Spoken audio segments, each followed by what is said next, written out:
Den of the Wolfman, the novella prequel for the novel Wild River by Ronald M. Kimmons. Chapter 4.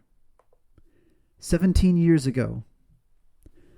Bondas hefted the water bladders on his shoulders and waddled into the field.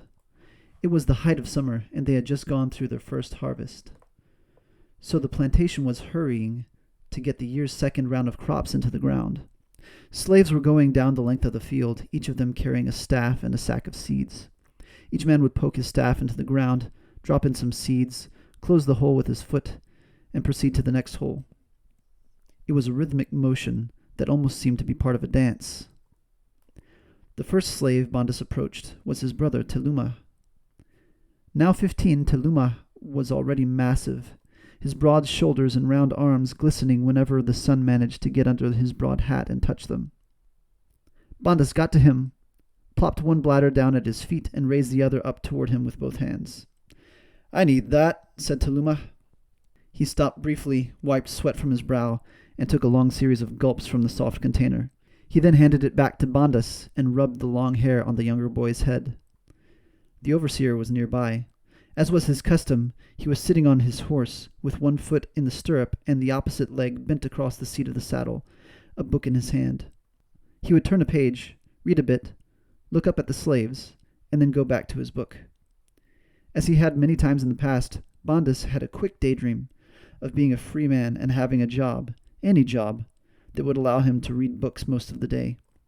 Seeing that Teluma was done, Bondas shouldered the water bladders and continued to the next slave. He continued in this way in this field, and then in the other fields that were currently being planted.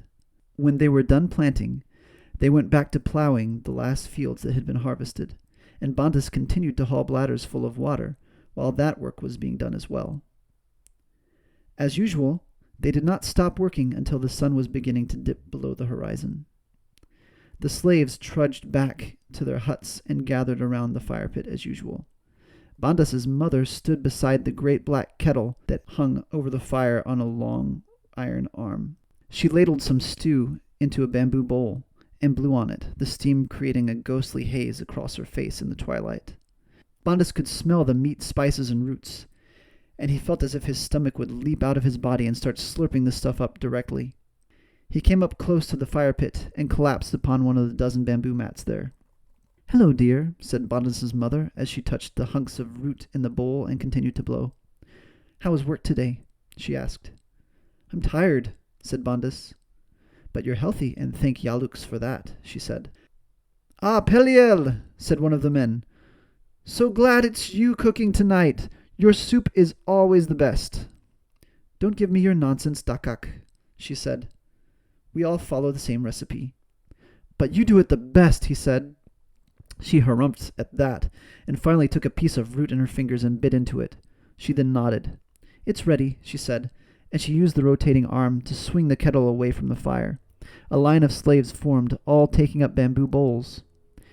Bondas remained seated because he knew that he would have to wait. Another female slave appeared with a basket full of biscuits. Peliel ladled soup into the bowl of each slave, and each of them took a biscuit. When Bondas got his turn, he sadly knew that someone would take his spot on the mat, but that was okay, because they always saved a spot for his mother, and he knew that he could squeeze in beside her. They all sat on the mats and picked roots and meat out of their bowls with their fingers until nothing was left but broth. They then drank the broth and cleaned their bowls with the biscuits.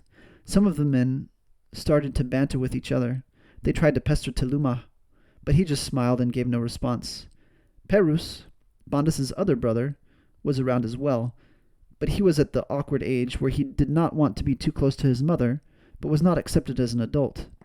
He hung around the periphery of the fire pit area and talked to some of the other kids. "Hey, Maruk," said Dakak as he reclined backward on his hands. "Tell us a story." All eyes turned to the old man, who sat hunched over his bowl, still finishing off his biscuit. Unlike the rest of the slaves, who had medium brown skin and hair color ranging from light brown to black, Maruk's skin was an inky black, and his hair was a pale blonde. While their eyes ranged from brown to orange, his were an icy blue. "What kind of story would you like to hear?" asked Maruk, his voice measured and even and very proper sounding, almost like their master's. "Something scary," said Dakak. "Give the little ones nightmares." Some of the children protested that idea, and Dakak laughed. "I shall tell you," Maruk's voice trailed off as he thought for a bit, "about the puppeteer of Shaded Harbor." Maruk then wove a grim tale of a demon who would come to visit young women at night. He posed as a handsome man who brought them flowers and candy. He would sing to them until they begged him to sleep with them. The next morning, though, the young woman would be missing a body part, starting with the toes. He would take this piece of the young woman, devour it, and replace it with a piece of finely crafted wood, as from a puppet. The gathering of slaves was horrified by the idea of such a thing happening, but the horror transfixed them, and they continued to listen in silent awe. "But that isn't even the most horrifying part of the tale," said Maruk. "Even more horrifying than the initial crime is the fact that his victims did not seem to notice. Having fallen under his spell, they would believe that their bodies had actually become more beautiful than before. No matter what their families told them, they would not listen. One who had lost a hand would look at her new wooden hand and say, 'Oh, my skin is so much softer and more beautiful than ever before.' And so they would continue to welcome the puppeteer at night. Their families would plead with them and try to tell them that something terrible was happening, but they would not listen. Their families would even send them away to live with relatives, but the puppeteer would always find them. He would continue to devour their bodies, bit by bit, until finally they were turned into puppets completely." Maruk went on to give several short stories about how various families tried to protect their daughters from the puppeteer. But all ended in tragedy. Bandas asked why the puppeteer would pick those particular girls, and Maruk said that the puppeteer always came for the most beautiful. So to protect their daughters, families started forcing their daughters to wear ugly clothes and cake mud on their faces until they were married, as the puppeteer never came for married women. Peliel cleaned out the kettle while Maruk told his stories.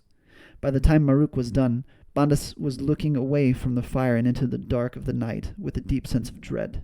As they shuffled off to their hut, Bandas clung to his mother's skirts. "The puppeteer won't come for you, right, Mama?" asked Bandas. "The puppeteer isn't real, baby," she said. "It's just a story." "Bah, Bandas thought it was real," said Perus. "Shut up," said Bandas. "Be nice to your brother, Perus," said Peliel. "Anyway, I saw your face while Maruk was telling the story. Your eyes were as wide as wagon wheels." They entered their hut and lay on their mats. Bandas did not stay on his, though. He went and snuggled up beside his mother. "But what if it really was real, Mama?"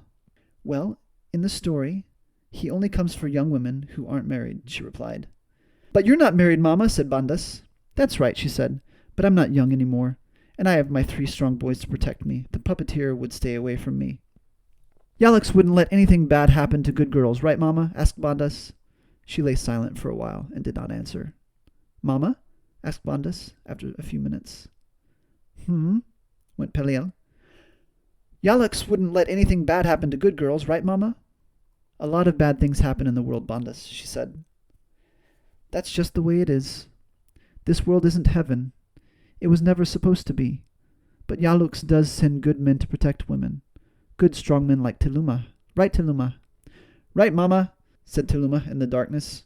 "Are you going to be like Tiluma, Bandas?" "Yeah, Mama," said Bandas. "I'll be just like Tiluma." "What about you, Perus?" Perus laughed out loud. "You should have seen Tiluma and Tiala behind the shed the other day, Mama. They were—" "Perus," said Peliel, covering Bandas's ears. "What are you thinking?" "Oh, I mean, yes, Mama, I want to be just like Tiluma, especially after what I saw the other day."